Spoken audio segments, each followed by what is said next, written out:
Ladies and gentlemen, welcome to this very special edition of the Cross Media Café, which we call Holland's Finest. First of all, this event is organized by Media Perspectives and the Sound and Vision, which is the Dutch Institute for Media Culture, and it's all about innovation. And just a few moments to think, why is media tech so important?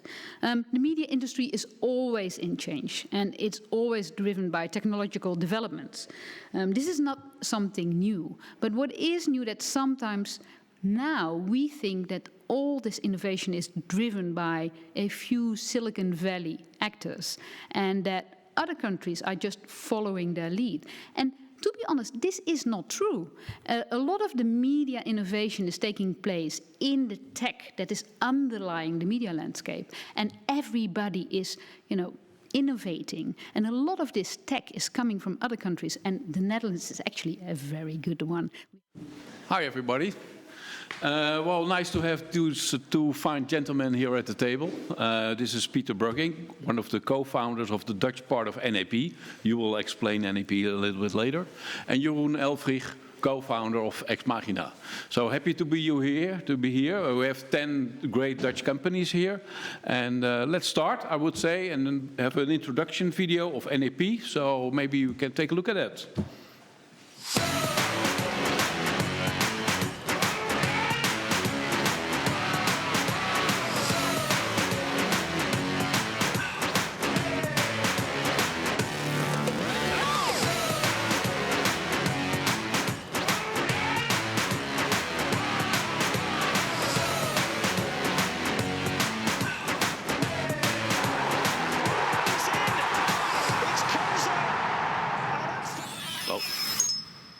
That's a great video, Peter. Your company made it yourself, I guess.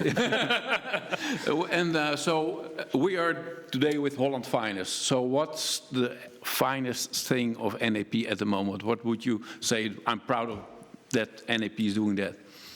Proud of doing that. I'm proud of the people that that are working with us. I'm proud that we are delivering services from the capture with the camera, so the glass of the camera lens, to the iPad at home or the smart TV, and anything in between, to any content rights holder or broadcaster or platform owner worldwide. Yeah. But there are a lot of companies doing that. We come back to this. So let's also introduce Jeroen Elfrich, Ex Machina, and you brought also a video to introduce the company. Let's take a look at that video. Is that possible? Here we go.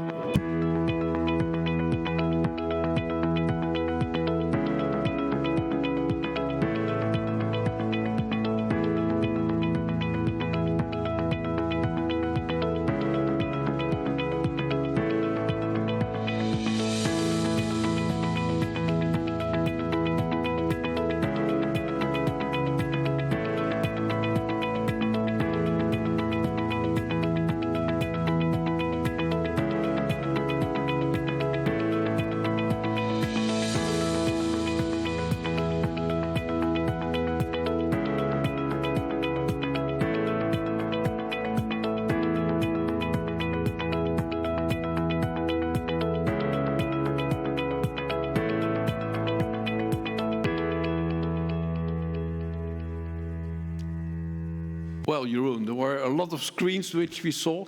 Can you explain a little bit how many screens are you producing? What are you exactly doing? And why are you here today? Yeah, no, it's very much focused on the mobile screen for the end user. But what we do is we make things that reach mobile users on a massive scale. So a lot of people at the same time. Traditionally, this was for television, apps that you use while you're watching television, second screen.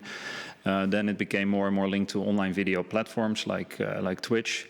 And more recently, we're focusing a lot of integrated interactive video applications where low latency video and interactivity are combined. Yeah, so you developed a feature which enables video streaming much faster, more reliable, etc. Yeah. We come at it from a different angle, more from the interactive side, and then we realized we needed low latency video in order for these interactive applications to become successful, and especially for those companies that want to take the destiny in their own hands and don't want to be depending on the big social video platforms.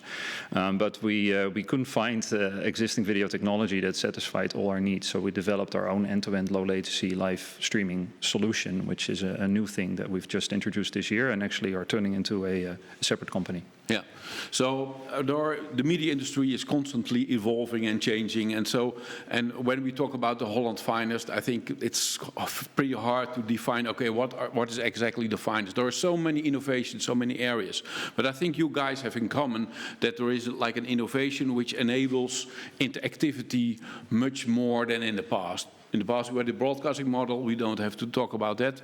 And Peter, how do you see that development of interactivity, and how do you serve as a company the interactivity? I think due to COVID, there's a big change going on. Yeah. And if you continue doing what you have been doing in the broadcast industry or the media industry, then you're into a bad moment. So it's sort of Darwin on steroids. So you need to evolve. You need to really change and adapt to the changing environment. For that, a lot of technology is. But what do you need to change? I mean, your company is. What you see is that rights are getting more expensive. Yeah. So content is expensive to acquire by our customers, and there's more content being served and exposed to the audience. So you need to be able to create content in a very compelling way at a very low cost price, really efficient, in a greener way, especially. In some countries that's really important, like Netherlands is quite focused on producing more green, so less travel, less heavy trucks that drive with equipment to remote locations for only making 1 hour of television. So that's why we are more centralizing our infrastructure in data centers, where we can reuse the heat generated by the equipment, and we can use the same equipment for multiple events. And that is all about utilization of the same equipment, not only 1 hour for an expensive piece of equipment, but multiple events across the borders. Yeah, I saw in the video a soccer match, and I guess it's in the second league in the Netherlands at the moment. There is no OB van anymore going to the soccer field, but you have the cameras already there. Yeah. And then you just switch it on from the cloud somewhere, and there's the director is in the. Yeah, we started that concept in 2015. We called centralized production, and based on that concept, so we were worldwide first. Everybody was talking about it, but Netherlands was the first, where the cameras are remote technology. It's in a data center and the production control room. So where the director sits, it could also be remote.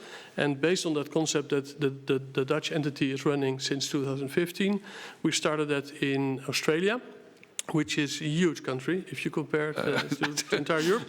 So there we launched it at a big scale with production control rooms in Melbourne and Sydney, where the cameras are up to 4,600 kilometers away. So that is across Europe, where the camera is in one location and the director is the other, and people don't notice any latency at all, because it's all uncompressed, high bandwidth. Yeah. So what you said is, due to COVID, this is going to be faster because there's more content being produced.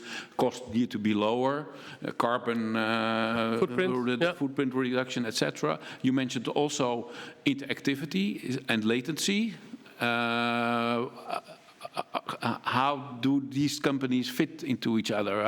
Are you competitors of each other in terms of the video streaming, or how do you see that, Jeroen? No, I don't think so. I think frequently if you look at esports, NEP is doing worldwide a lot of esports and on platforms like Twitch. So we hand off the video, and your technology then comes. Yeah, we do the interactive side also on Twitch and platforms like that. You mentioned to me in an earlier conversation we had that this, at the moment, everybody talks about interactivity already for ages, but this year or next year, it's really going to come.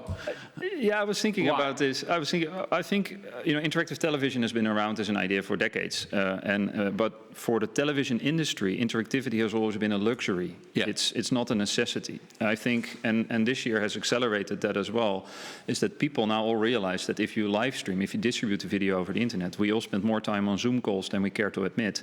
And all of a sudden, we realize that this is a two-way capable channel. But still, you have the power of scheduled live events, of large audiences, and this is kind of the ingredients are there. So I think interactivity for live streaming has become a necessity for sports, for esports, but also for events, for shopping, e-commerce, for interactive game shows. There's a whole lot of new applications. Just guessing, your companies, what kind of percentage of the production that you do at the moment is for traditional TV broadcast versus streaming? Or is it not to be defined, roughly?